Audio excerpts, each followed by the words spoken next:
On today's show, we talk to a husband and father who's separated from his wife and he's just lost.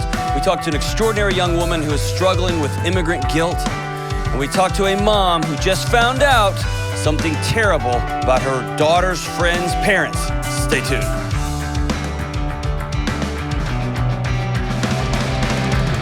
Yo, what's up? This is John with the Dr. John Delony Show, and I don't know why we're yelling. You probably got headphones on, or you're in your car where everything is volume controlled to your liking, so I don't know why we're yelling, so I'm going to back that thing up. Hey, it's good to talk to you. Hope you're doing well. We have a packed house out there in the audience. Uno, dos, tres, cuatro. Magic 4, dude. We've increased the audience participation by 100%. It's good to see everybody. We won't put cameras on you just in case one of y'all are cheating on somebody with the person you're with. We won't make it weird for y'all. So it's good to see everybody, man. I hope you're doing well. If you're listening on this show, we talk about mental health, relationships, everything. If you want to be on it, give me a shout at 1-844-693-3291. It's 1-844-693-3291, or go to johndelony.com/ask. Couple of cool things. First, where do we start here? Okay, so Nicole sends me something on the internets. She she didn't slide into my DMs. She wasn't trying to date me. What do you say it? Like, she sent me a direct message? Is that how you say it? Does that make me sound 100? No, but she sent me a DM, but no sliding. Just, she sent me a DM. Yeah. That's how she messaged a normal me on adult Insta would say or this. something. Just no sliding. What about, no. Is she snapped me? Is that a thing? No. She didn't, but I'm just wondering. Can you say that, or is that I've never heard that, so don't say like that for anymore. Snapchatting? Oh, that's because you're relatively ancient. I think that's the correct term. That's a good old person Snapped joke. me. She snapped me? Is that how you say that? They snap me? Oh, I don't know. I don't do the Snapchats. I don't know. Whatever. You have an active, you're more of a TikTok gal, huh, Kelly? No? Only because my son's on it. Oh, you are a TikTok gal. Ooh, America, she comes clean. Go to Kelly at TikTok. I hope that's not a bad thing. Oh, There's probably some random Kelly. It is, man. Yeah, I don't have an account, but I keep up with it I because just he's made on Kelly at TikTok famous. I hope Kelly at TikTok makes good choices because she just got some traffic. I hope so. All right, so Nicole, dude, she sent me this, and I just had a thought that I've never had before. She says, I listened to your show from the beginning, and I love it. I don't know if that's one show or all of them. I'm gonna, let's just say one. She listened to one show all the way from the beginning, and she loved it. I don't get emotional or cry. I listen while I'm at work. I'm in the middle of the conversation about the dog from an episode we had a few weeks ago and had to pause it. I'm a mess, tears streaming down my face, and the mascara is going to have me looking like a raccoon. What is it about when animals, I can't even deal, but when it's humans, I'm all good. Happens when I watch movies, read books, etc. I just can't handle it when it comes to creatures. I just, right when I got that, I had this thought, and I think it's this. So I have a similar thing. Like you watch Law and Order SVU, or you're eating popcorn and like grading papers and just eating pizza, and there's all this trauma on the screen. You're like, well, sucks to be that guy or whatever. But then you watch, Old Yeller, or every time I read Where the Red Fern Grows, and then I weep for a week. And I think it's this. I think when it comes to like dogs, let's say, we assume dogs are a product of their environment. So whenever you see a dog that's mean, or a dog who bites somebody, or a dog that doesn't mind, we instantly think, man, what kind of crappy owner didn't take care of business with this dog? Or what kind of environment, what kind of abusive world? We automatically assume that something happened to this dog. But when it comes to people, we often blame them for their problems first and then have to come up with environments or circumstances second. And I just had an idea. What if we thought about people like we do dogs? What if, and that sounds backwards. Tell me if this sounds crazy, Kelly, because I'm thinking this out loud here. But what if when somebody was like a jerk to me at work, my first thought wasn't, oh, they're a terrible human, but man, I wonder what's going on in their life. That is how they thought it was a good idea to talk to me. Or if I see someone who's homeless, or somebody who's struggling, or is an addict, or somebody who's aggressive, or somebody who's driving like an idiot on the road, if my first thought wasn't, oh my gosh, they are fill in the blank. But my first thought was, man, I wonder what's going on in their world. I wonder what happened to them. I wonder who hurt them. I wonder what was going on in their mom's life what if I treated people, what if we loved people like we love our dogs? Does that sound dramatic? I don't know. What do you think, Ben? I don't think No? so. I think it makes sense to Well, me. from this point forward, I'm going to start treating people like dogs. Is that the new slogan of the show?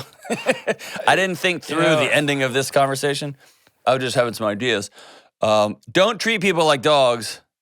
Maybe y'all know what I'm going at. Okay, and the second thing.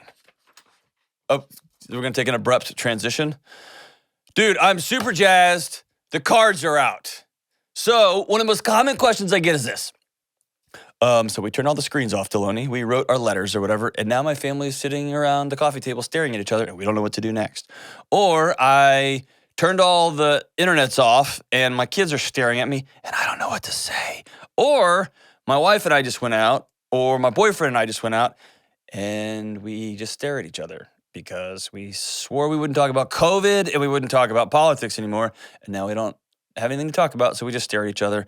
And staring does not lead to, right? It doesn't. So I created some cards, and they're called Questions for Humans. This is the prototype pack, but the new ones are coming in, and they're all rad. And there's no screens. They're screen-free. There's no questions about politics. There's no questions about COVID or vaccines or anything. They're called Questions for Human. We have a couples edition, we have a friends edition, and a parents and kids edition. So here's what I envision.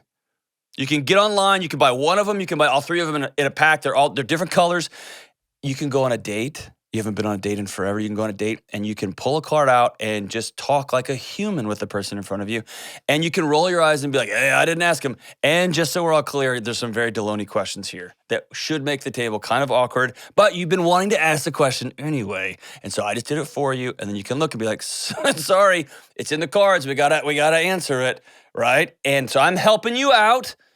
And there's also one for friends. And so if you're over the holidays, you got people coming over, or you just got a group of people hanging out. Or if you're at one of those churches that tries to force feed friendships on each other with small groups, wherever you happen to be, you can pull these cards out. You can be at a bar just hanging out, having chips and salsa, and let's have some conversations. And then the one I'm also super excited about is parents and kids. This is you're driving. This is y'all are just sitting around and you're trying to have less screens. It's too cold to go play baseball or whatever. Go kick a soccer ball. And so here are some questions for a parent to ask a kid and for kids to ask their parents back. And this is a cool way for you to tell your kids about things you did growing up, some things you think about things, what scares you, what's fun, what makes you laugh. And it's pretty awesome. Hey, so before I handed you the deck, You got your mean look on one your out. face. Oh, you drew one out? yeah, Are we going to do it live? we're all going to answer it. The cool thing about this show is it's edited. Yeah. So Before that, I will tell you, so my husband and I went out for his birthday last week, and I took the cards with us. The And it prototype was- deck? I did. And it was the first time in, I don't know how many years that we didn't. Whoa. This is, families listening to this. Shush. We didn't talk about the kids. Yeah. And we're in the process of selling our house. And we've been working on it for a while. We didn't talk about the house. We purely talked about the cards. And there was no phones out. We had dinner. And even once the food came in, I thought, well, we'll put them up. He was like, no, do another one. We went back and forth, and it was awesome. How many did you get through? Oh, we probably got through like 15 or so. I keep hearing, because we've been passing them around, Yeah. I keep hearing people go, and they get through like 2 of them. Yeah, And it's an hour and a then half. it was like that would lead to something else, and then we talk about something else, and then we'd circle back. It was fabulous. I loved it. It was great. That's awesome. Highly recommend. I mean, been together 20 years. You just sit there, you're talking about the kids all the time. You're just bored so with each it was other. great. Oh, that's Okay, awesome. but Thanks to for your this time. question, you Okay. have to start. No, I go last. Nope. It's my show, yo. Hey, Ben, you're filling in for James. You got to go first. Okay, so Ben goes first. I'll go first. Yeah, I'm down. If I took you to a tattoo parlor right now Whoa. and you had to get a tattoo, what would it be? All right, no question, no hesitation. I would get a Space Kitten tattoo on my arm. Space Kitten is the winning band that I was in last year for Battle of the Bands and Ramsey Solutions. It would be a cat with an astronaut helmet on. Have you ever seen That's the it. movie Frozen? There's a song in that movie Actually, called... no. It's called Let It Go. It's called Let It Go. Just let it go. I would get a high school football tattooed on my arm. No. You don't like I that would get idea? a sun right on my lower back, like more of like an Aztec sun. Just kidding, I wouldn't. Like a tramp stamp? What would you? Yeah. What would you get? So my favorite quote is Who let the dogs out? Who? Yeah, how'd you know? You No, rap my it all the favorite time. my favorite quote is a smooth sea never made a skilled sailor. Okay. And so I've always, if I ever thought if I got one, it would be that because, for those that don't know, I had breast cancer a couple years ago that would have kind of end in the pink ribbon with that.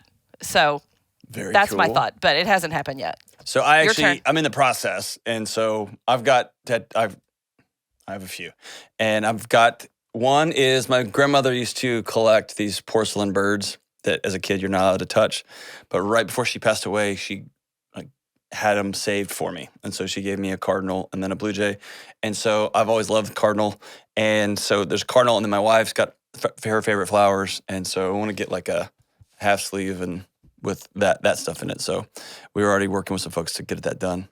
They are really proud of tattoos. They're expensive now. Yeah, they really Last time I are. got them, they weren't this expensive. But man, I thought you would get like my show logo because it's made your life and career, but no. No, not so much. No. This is the gap in your resume that's going to be hard to explain. I'm just going to tell people I was doing time off. some behind the scenes stuff. Oh no, it was a Kelly with an IE. That's right. Oh man. Okay, so conversation cards, go to johndelony.com. You can get 3 of them. You can get the ones for parents and kids, one for friends, one for couples. This is me.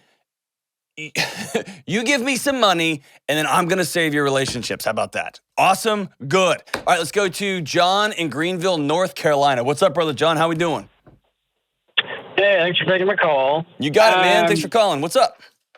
So I'm calling because I was listening to your show a little while ago when you were talking about a husband that was checked out, and I just really resonated with me that I feel like that is definitely where I'm at, and that's what my wife has complained about as well. Why are you checked out, man?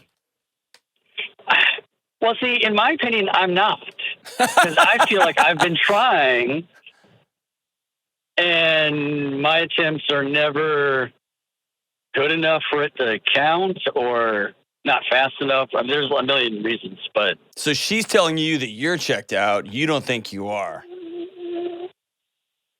Correct. Okay. Is she bonkers, or is she lying, or is she right? You know. Exactly. That sigh meant she's right. Okay, so why are you checked out? So it's just I don't feel like I'm ever getting it right. So I mean, if I try and do like she wants to go out, I'll plan a date, and then there's some element she'll pick up on that I missed, or it could have been better, and harps on that one thing, and then it just feels like my attempts aren't going anywhere. So words like always and never, those are exaggeration and drama words, and they often come up in relationships, and they're just drama. So let's drill down. They're never totally true. It's never always or never, whatever. So what are a couple of things in your house that you do really well? So, to be honest, right now we're actually separated. Hey, fun idea. Lead with that next time, dude. Lead with that. Okay, so before you got separated, what were some things that you did right? So I was doing... Wait, hold on. Why are you separated? Because we tried a trial separation, and I kind of lied about some things.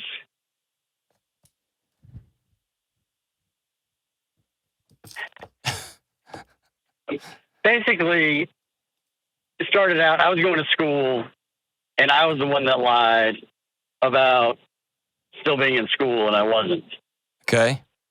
And I came clean, and then I lost some money and didn't come clean immediately with it. Okay. Did you call in a previous show? No, I did not. But I know once I said that, I've heard these themes before. Okay. In your shows. So you told your wife you were in school. What'd you do with the money? I was actually trading. Trading stocks? Yes. And you lost because everyone loses money when they do that. Yes. And then you tried to get it back? Yeah, and it didn't work. Yeah.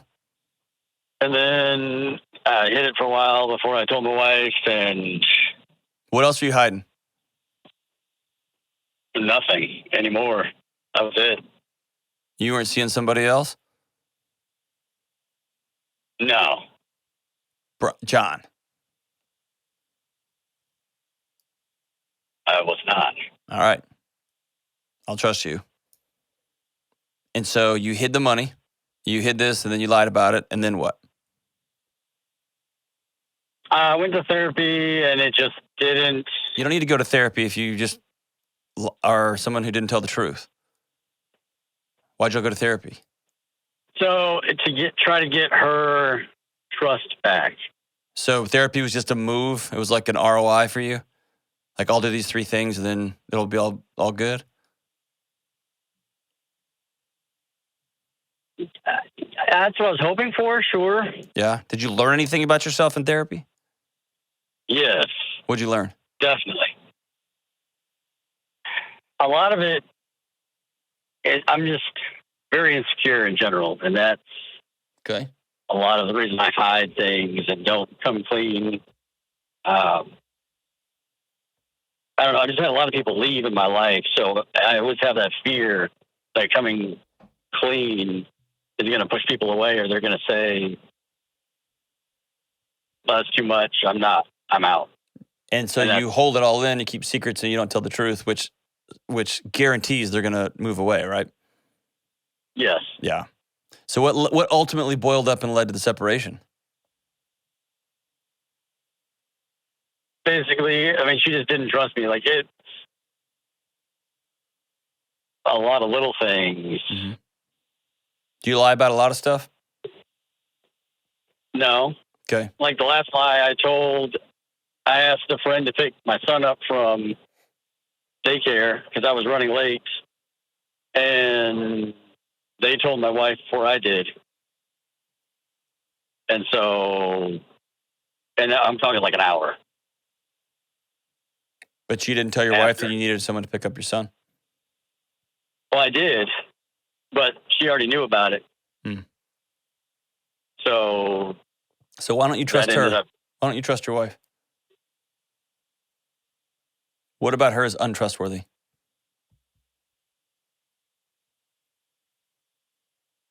Nothing anymore, really. I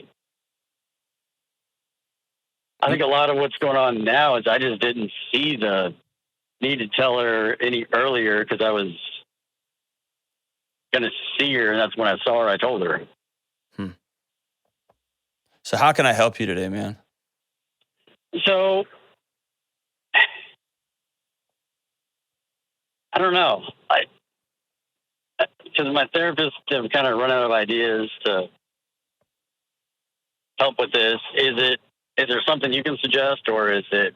What do you want help with? I don't understand what, like when you first called, I thought, man, you can't get anything right at your house and you want some help with, being engaged at home, but you don't even live there anymore. And then turns out there was some big secrets and some big deception, financial infidelity is what my buddy Dave calls it. So I don't know what you're looking for. Nothing you've told me so far would suggest you need therapy in any way. Maybe I'm missing something. Sounds like you need to make some firm life commitments and then go after it.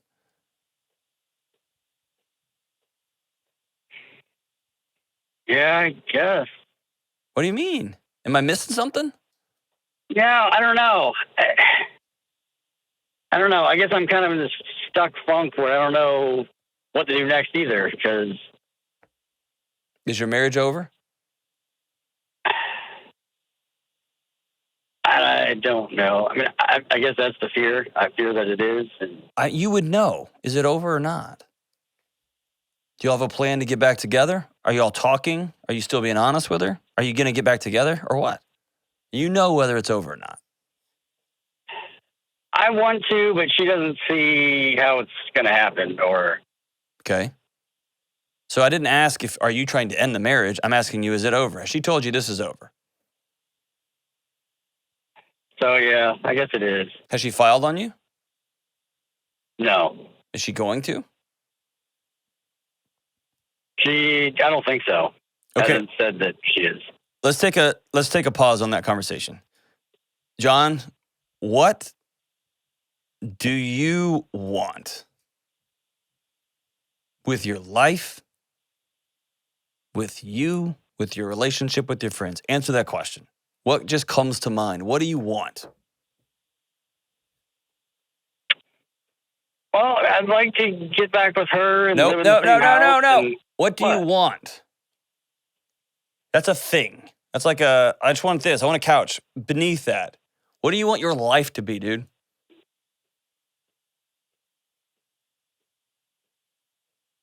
I've I sat guess happy with and that- millionaires. I've sat with single moms, and very few people can answer that question. Like, what do you want? I don't really know, I guess. And so I want to, no therapist will Yeah. be able to help you because you don't know where you're going. You keep going to map makers and GPS app developers to get you wherever it is you want to go, and you don't know where you want to go. And you keep going into a hospital for surgery, and they don't know what you want to do. They don't know what to operate on. And so a question for you, the one magic question in your life. John, how old are you? 37. 37. You get one life. And maybe what, you're 40% done, 50% done? Let's say 40. Yeah. You get one. You got 60% left. What do you want? Do you want peace? Do you want happiness? Do you want to laugh a whole bunch? Do you want to make millions of dollars? What do you want? All the above sounds great. Okay, pick one. Like, what do you want? I would say happiness is number one thing. Okay, let's drill down. What is happy? Just give me 2 or 3 pictures of happy. What makes you happy? What brings you joy? Taking my son out, Doing what? in the time. Going to the pool. We Okay. love doing that together. What else? What's another picture of something that brings you joy? I love tinkering with things, Okay. like building things. And then I guess hanging out with friends. I don't even care what, just being around people. All right. So the conversation you got to have with John is, I want to build a life where I'm surrounded by people I love. I want to have a life where I get to spend a lot of one-on-one time with my son, doing things that don't involve my phone, doing things with us, throwing each other around a pool and laughing and carrying on. And maybe I want to build a life with this woman that I had started a relationship with, that I was married to. We have kids together, and I screwed it up, and I'm going to start there. Because right now you're in response mode, you're in defense mode. Think about a basketball team that never shoots the ball. All they do is play defense. And every time you get a turnover, you just roll it back to the other team. Because you don't even know how to shoot. You don't know where the basket is. Gotcha. And so right now you're trying to win her back. Or what are the 4 things I need to do to make her trust me again? And if there's any hope of salvaging this relationship, it's you taking her out one more time and sitting down and saying, oh my, I was wrong. Now, I didn't get it before. I was trying to do things to make you like me, or I was trying to do enough so that you wouldn't nag me or complain, and I missed it. What I should have been doing is being with you and loving you. And that other crap, dishwasher stuff, takes care of itself. You just do the dishes because it honors somebody that you love and you want their life to be better and easier, and hopefully that's reciprocal. Otherwise, it gets into a contest of, I want you to take me out. Well, then I'm going to plan an outing. Well, that outing wasn't good enough. Well, then then you get into this, it's a competition. It's a game. It's a waste of your life. Love isn't a tennis match or a soccer game, man. Am I right? Am I on to something? Oh, yeah, definitely. Okay. So remember this. Behavior is a language. And people could talk all they want, I don't care what they're saying. I want to see how you treat people. I want to see how you interact with somebody, how you love somebody, how you walk home and say, hey, how can I honor you today? That's different than, I did the dishes, right? Right. And then you've got to be honest with John. You've got to be honest and say, here's where I want to go. And then a counselor or a coach can help you get wherever it is you want to go. But you got to choose, brother, I don't want a life of, I want my life to be wheels off. I can tell you in my own life, it was, I want to make this much money and I want to have this job title. I was that specific. And I realized what an obnoxious waste of my one tiny, little bitty precious life. I then changed it to, dude, I want to be surrounded by people that I love. I want to do work that matters to me and to the people that are involved in it. And I have a skill of sitting with people when the wheels are falling off their life. And I'm going to do that. Whether I'm working at Burger King, or whether I'm on the radio, whether I'm a counselor, wherever that happens to be, I'm going to sit with hurting people. And then strangely, oh, by the way, I'm going to work real hard, real early in the morning until real late at night for a day, after a week, after a month, after a year. And then what you'll find is when those things line up, money takes care of itself and titles take care of themselves. But you got to decide where you're going first. And what you're doing, John, is trying to get everybody else to tell you what your life needs to look like. And that's a recipe for depression. That's a recipe for a black hole, of like an energy and joy suck, of just a bottomless pit of, because nobody can fill that hole. Only you can. So you said it. You want to be surrounded by people you love. You want that woman to love you, and you want to love her, and. Start with that one precious question, my brother. What do you want? And then go get it. We'll be right back on the Dr. John Delony Show. Hey, good folks and friends and listeners to the Dr. John Delony Show. The world is bonkers, right? We all know this. And one of the most common questions I get is, how do I find a counselor in the chaos? I've reached out and there's a 6-month waiting list, or I can't afford it, or they only take insurance, or I can't get off work in time to go see somebody and it's way across town. What do I do? Because I want help with my anxiety, my depression, my relationships are hanging on by a thread. I want to be a better mom. I got to process this trauma that happened to me when I was a kid. Where do I find a counselor?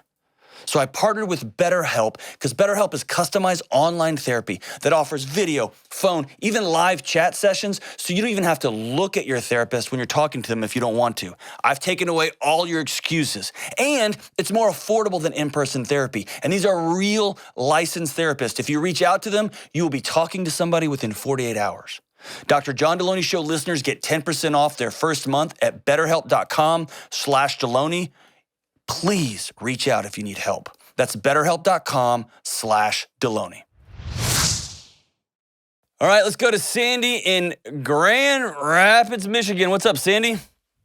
Hi, Dr. John. How are you? I'm so good. How about you? Good, thank you. So what's up? I wanted to ask you, how can I deal with the guilt that I carry as a child of immigrants? Whew, unpack that for me. That one's a good one. Yeah, so my parents fled the Middle East once the wars started. And after years of moving around, we finally came to America as refugees back when I was about 8 years old. How long ago was that? 10 years ago? 15 years ago? About 13. 13, okay. Oh, can I guess here? Can I guess? Sure. So how old, you were 13 when you moved here? I was 8 when I moved here. Oh, you said that, okay. So you get dropped into an American school and you got trapped between cultures, is that right? 100%, yes. And then parents are still in fight or flight because their home was taken from them. And the easiest thing someone in fight or flight can do is to default hardcore to what you know and what is safe. And what is safe is, this is the way we do it because this is how we have always done it. You're spot on. And then you're an immigrant student who now wants to go to college. If you're not, are you in college or through? I am in college, my last year. Oh, and now you're tortured by, I love the idea in America, you can kind of just do whatever you want to, whenever you want to, however you want to. And I also love and want to honor my parents. And oh crap, what do I do now? Is that right? Explain it. You got it. You got it gosh. exactly right. Kelly, we should start a radio show. It's incredible. So Iraq, is that right? Yes. Okay. What religious sect? Christian. Okay. So, oh man, how fun is that? I bet finding a church is a hoot. Has that just been a blast? Holy smokes! You're right. So how do you deal with the guilt? Tell me more about that. Well, growing up, I heard all these awful stories about what they've been through, and then hearing comments like, "We give out so much to give you and your siblings a better life." So that's all that pressure. And like you said, they have very strict views, and they're very stuck on their old ways. So, I did the right thing by like going to college and getting an education, getting like a stable corporate job, doing all that kind of stuff. And most of it is fine, but what's really hard for me has been when I don't agree on like certain topics and there's certain views, like not moving out until I'm married, no matter how old that is. Yep.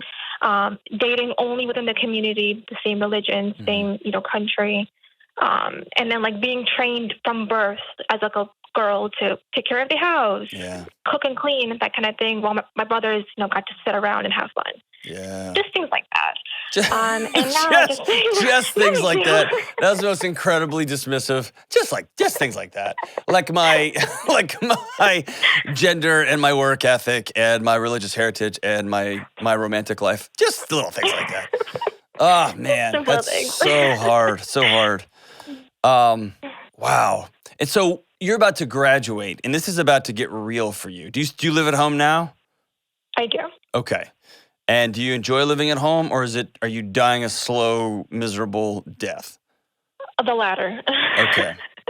And walk me through, like, just if for the average American listener who doesn't understand this, it feels like a simple answer. And by the way, I want you to know I've worked with a number of international students and immigrant students over the years, and so your journey is one I've heard a lot.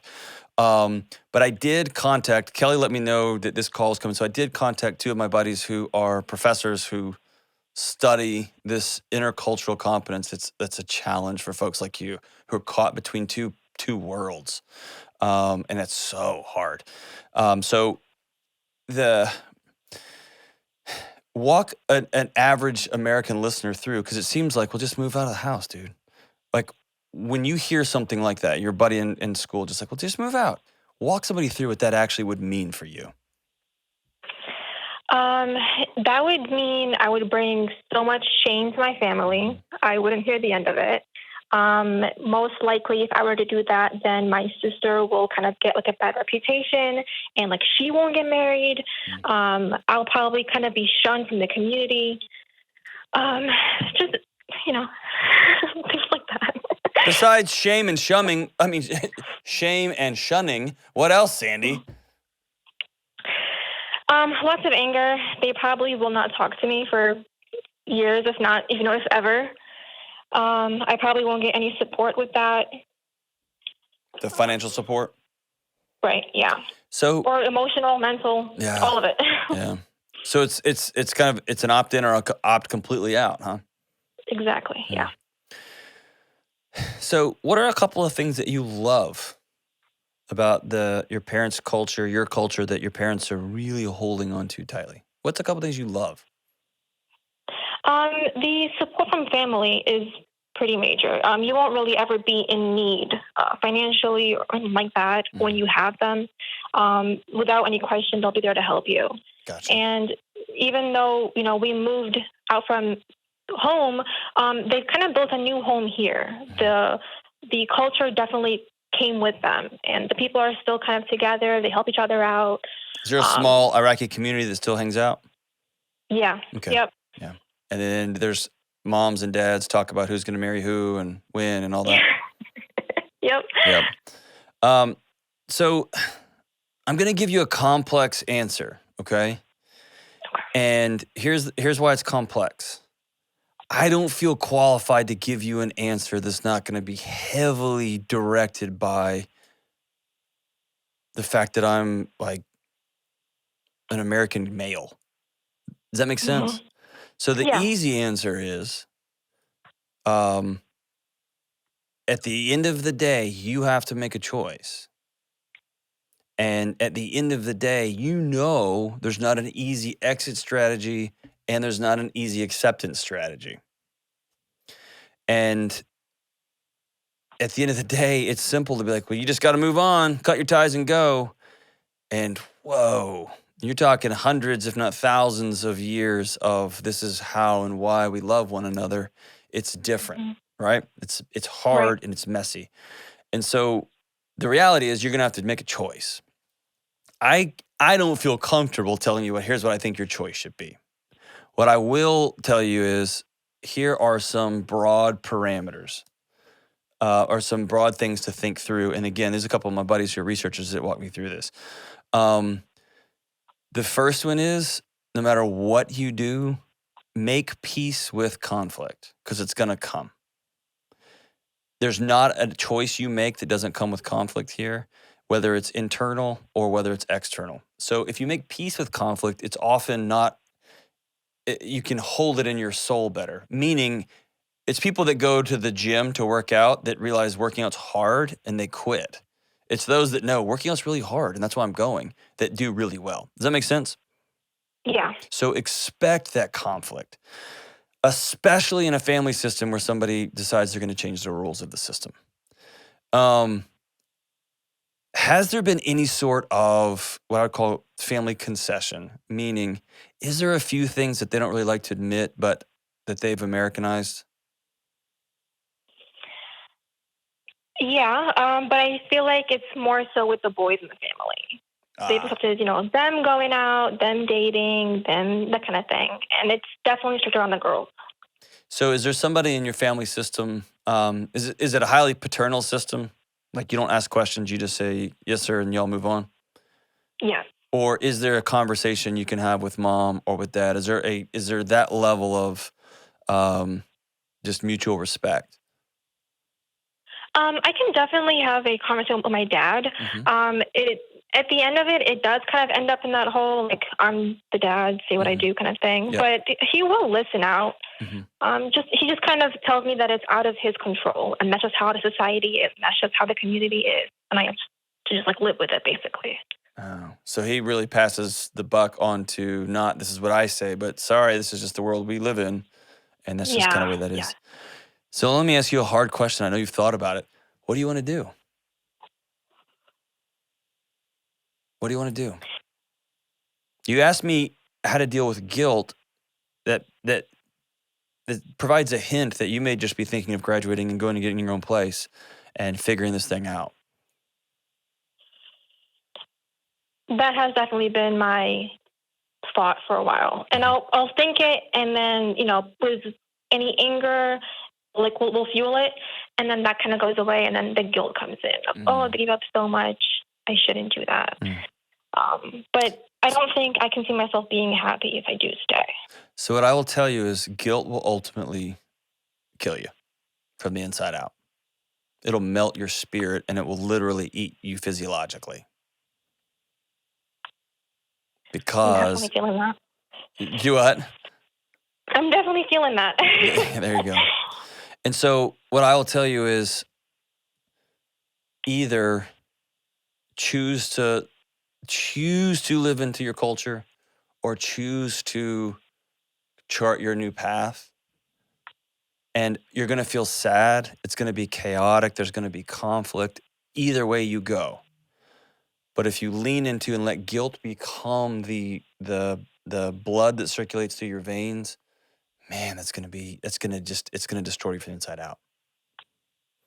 My hope and dream would be that you sit down with your dad and say, I'm so grateful for the heritage. I'm so grateful for the culture. I'm so grateful for the community. And I feel like I need to go find myself.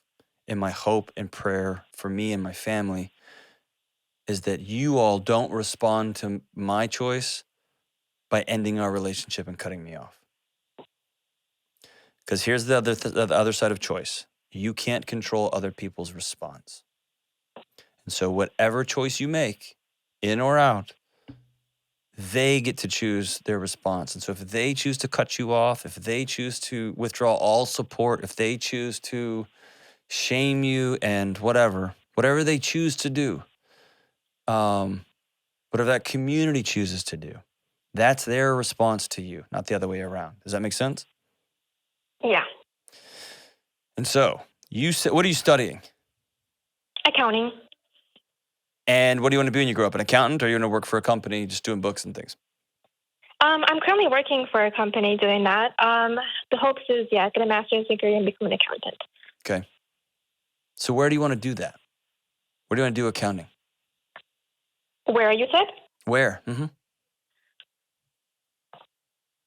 I haven't thought that far, to be honest with you. Okay. So do this. Get a friend or two friends and think about what tomorrow could look like. Go 1 year, go 3 years down the road. Imagine yourself done with grad school. Imagine yourself walking across the stage, and then what? And I want you to be really clear about what a picture of then what looks like. What state are you living in? What does your house look like? What does your home look like? What do your friends and community look like? Paint that picture. Because I want you to walk towards something, whatever you do, not run from something.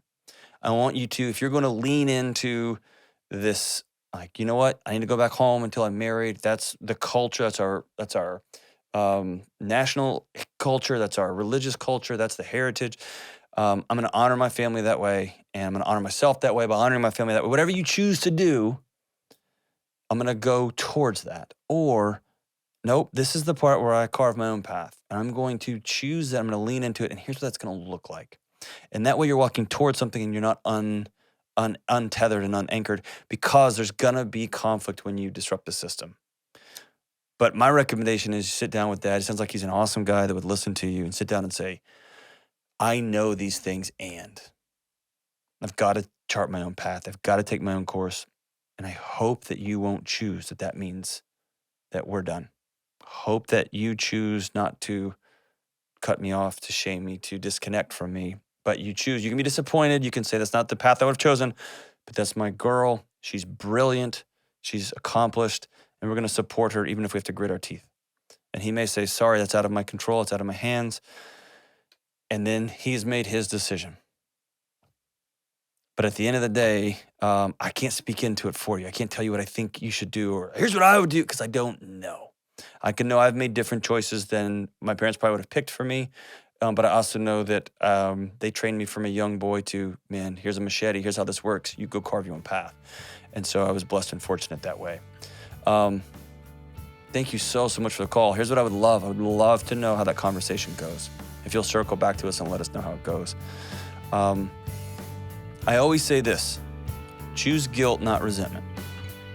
If you're going to go home and you're going to live in ash and you are going to just smolder from the inside out, and that's going to burn down your relationships and your friendships and your community connections and your faith and your relationship with your mom, your dad, and your brothers, choose guilt over resentment every time.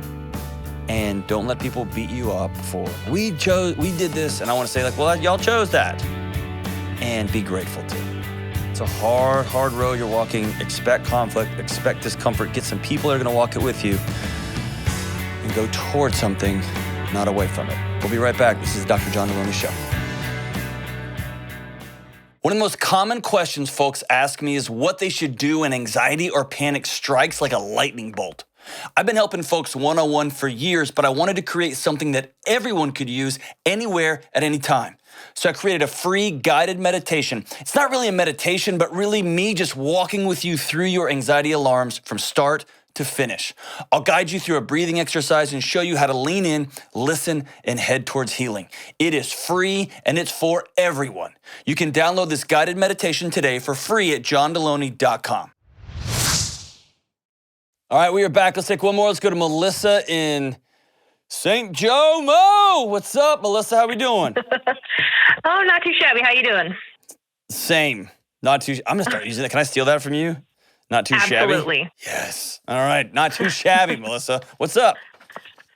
So I stumbled upon some information the other day that kind of now has me in a quandary. So What'd you stumble on? So I was looking online. I was showing one of my friends online where you can look up registered sex offenders, and saw a familiar face. My daughter's best friend's dad is on this list. Oh, crap. Yeah, they're 7. Oh, gosh. And so I, of course, did some Googling, digging, and basically he was 22, talking online with what he thought was a 14-year-old girl that ended up being a cop. Yeah, so he's... And so went to meet like at the Wendy's or whatever and got busted. It was in 2007. So, I mean, it's been a long time and I haven't seen anything since then. Like online, it basically says that, he's in good standing or whatever. Melissa. I also know, I have a social work background, so I know the recidivism rates and things like that. Are what? So are horrible. Horrible. And just so in case people don't know what the word recidivism means, what does that mean? It means that they do it again. The chance of them doing it again is a bazillion %, right? So I don't want to punish the child for the sins of the father, but I also obviously need to protect my daughter. So you are not punishing anybody. Dad is. You are not punishing anybody at all. What's the quandary here? I have a 6-year-old, almost 6-year-old daughter. So we're in this, like, I'm trying to put myself in your shoes, and my blood is boiling. It's like, what's the quandary? Basically, like, just to completely cut ties, or just because I have no idea. We don't know the family all that well. I really like Mom. I've rarely ever spoken to Dad. And like my husband even brought up, well, what if she doesn't know? And I'm like, I assumed that she knew, but I mean, who knows? So just start ignoring calls, or just say, look, I found this out, so we're done. Do some safety planning and say, look, she can come to my house, but we're not going to your house, or, just what, because like I said, I have a social work background. I've helped people safety plan, but it's different when it's your kid. It is. And so I'll tell you a quick story. I won't tell you a quick story. That'll take too long, because I always say, I'll tell you a quick story, then it's like 45 minutes later and Kelly's passed out asleep on the control board over there. What I'll tell you is I've been in a couple situations, like in a crisis response, or I'm looking and thinking, I don't know what's going on here. And then one of my partners will roll up and be like, what are you doing? Call 911 or get the, you know what I mean? So like you get so close to it that you lose perspective. Right. And so what I will tell you is the last person on the planet I would allow my daughter to be in proximity to is a registered sex offender with a history of preying on young women, young girls. Right. Agreed.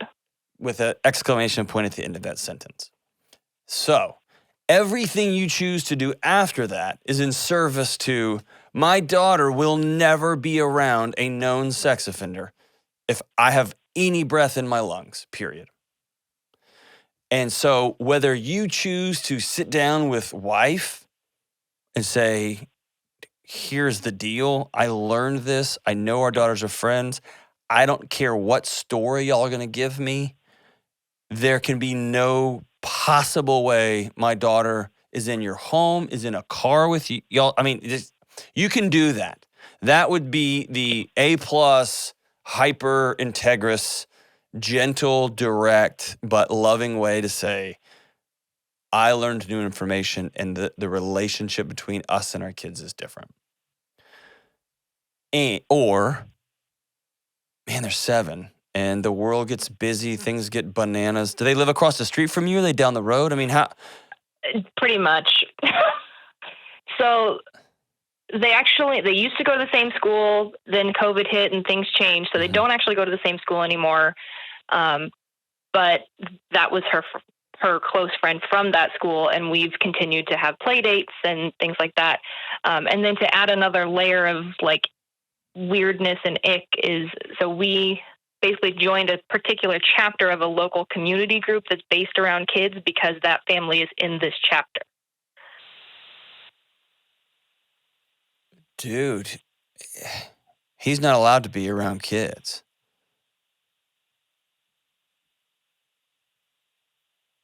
So yeah, I don't know what all the I'm telling you, stipulations are. he but doesn't get to be around kids. And if there is some sort of way they finagled themselves around a lot of kids, I would throw every flag on planet Earth. I would turn on every light and hit every siren. I'd call every probation officer I could. That's your job as a community member. Or to go directly to them and ask wife, your husband is a registered sex offender, and best I can tell, he was preying on a young girl and went to meet her. How are y'all involved in a local community group that's revolved around children? Walk me through how this works. Mm-hmm. That's the kind of, I'm confrontational in that way. My wife is especially. But yeah, this one's bigger than even your kid. That's not a complicating factor. That is like a gasoline on a fire factor. And so you've heard me say this before on the show, and I'll say it again, not by your hand, but in your lap.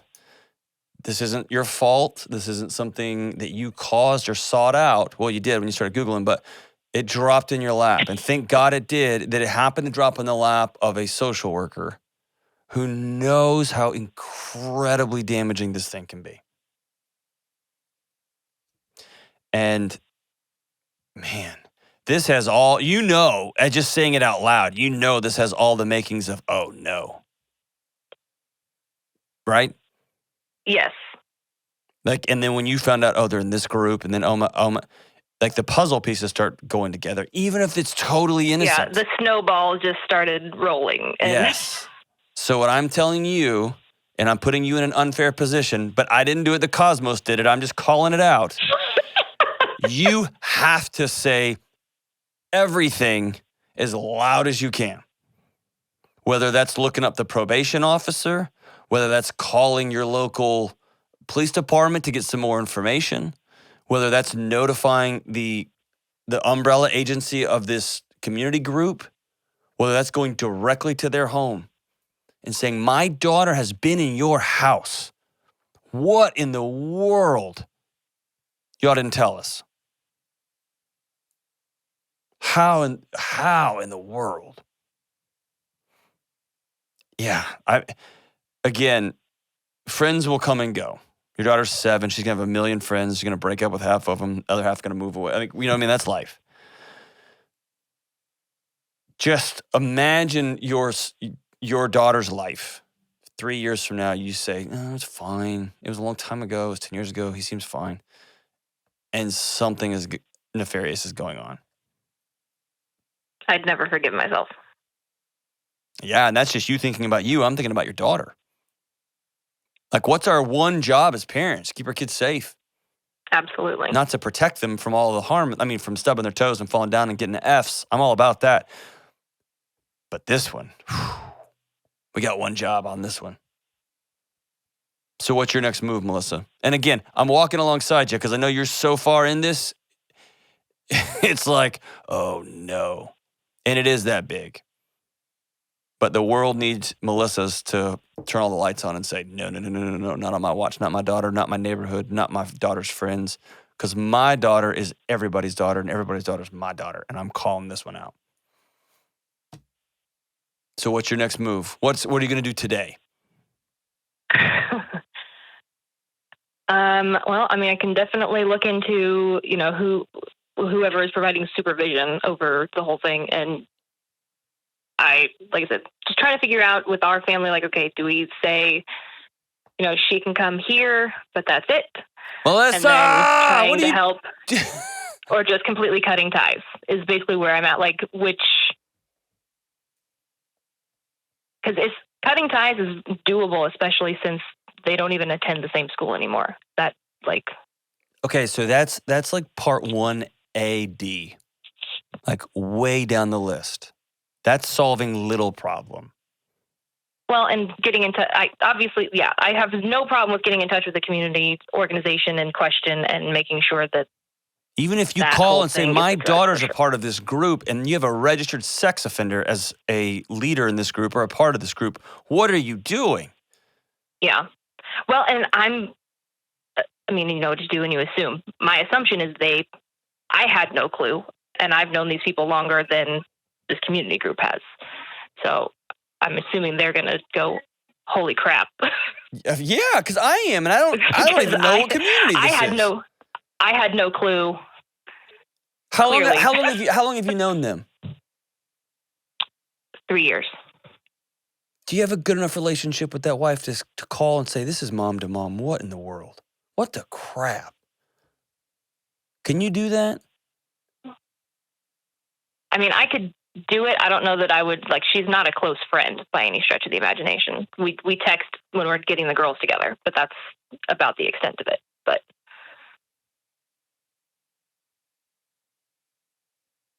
You're not going to say anything, are you? oh no. I know you don't know me, but I'm an advocate at heart. Okay.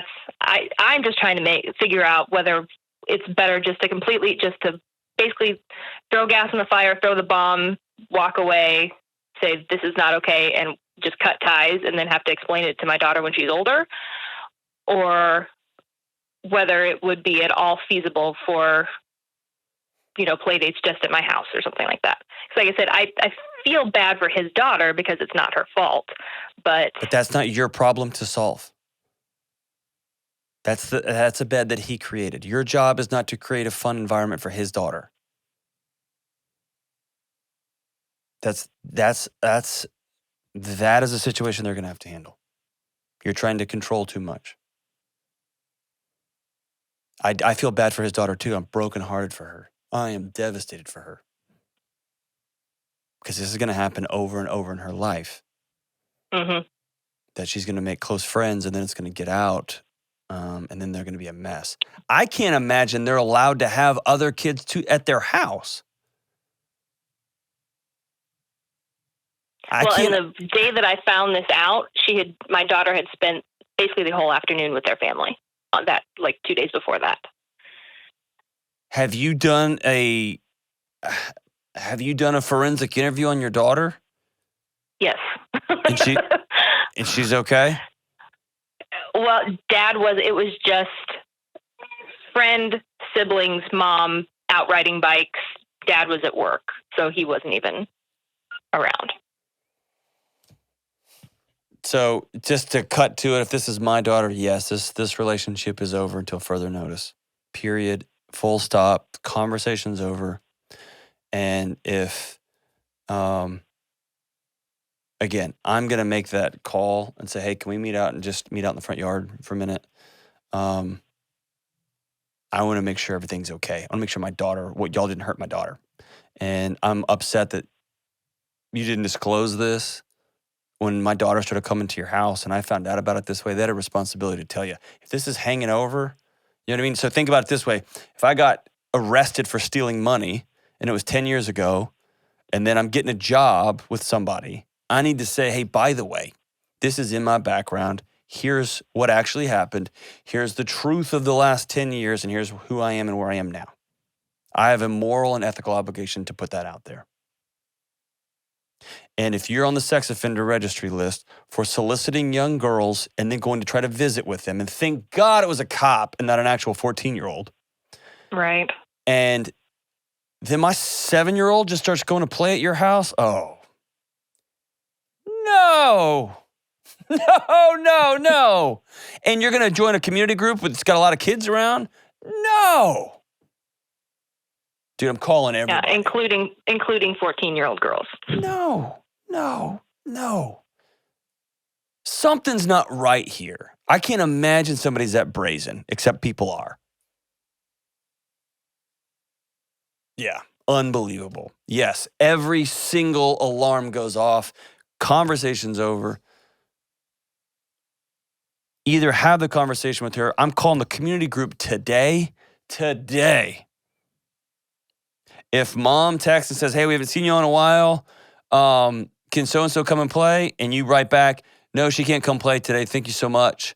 And she says, hey, is there a problem? Say, hey, yeah, let's chat. If she invites you in, great. But this is your moment, Melissa. You've been an advocate, and a lot of advocacy these days happens on the internet, or a lot of advocacy happens like going to like fundraisers and things. This is advocacy right now. You got to go through me to get to my daughter and these kids in this neighborhood. You got to go through me and my husband and my team and my profession. Because real advocacy costs us something because it can get us hurt. Real advocacy is a pain, and it comes at a cost. And this is your moment, Melissa, to stand up for your daughter, for all the daughters. And for God almighty, dude. Sheesh. Thanks for the call, Melissa. Do it. Hey, you owe us now. After you make your calls, I want you to let us know how it goes. Call back to the show and let us know. Man. Kelly, I'm having a good attitude, huh? I haven't said any bad words. I haven't walked off. We've said a few in here. We've said them for you. Holy smokes.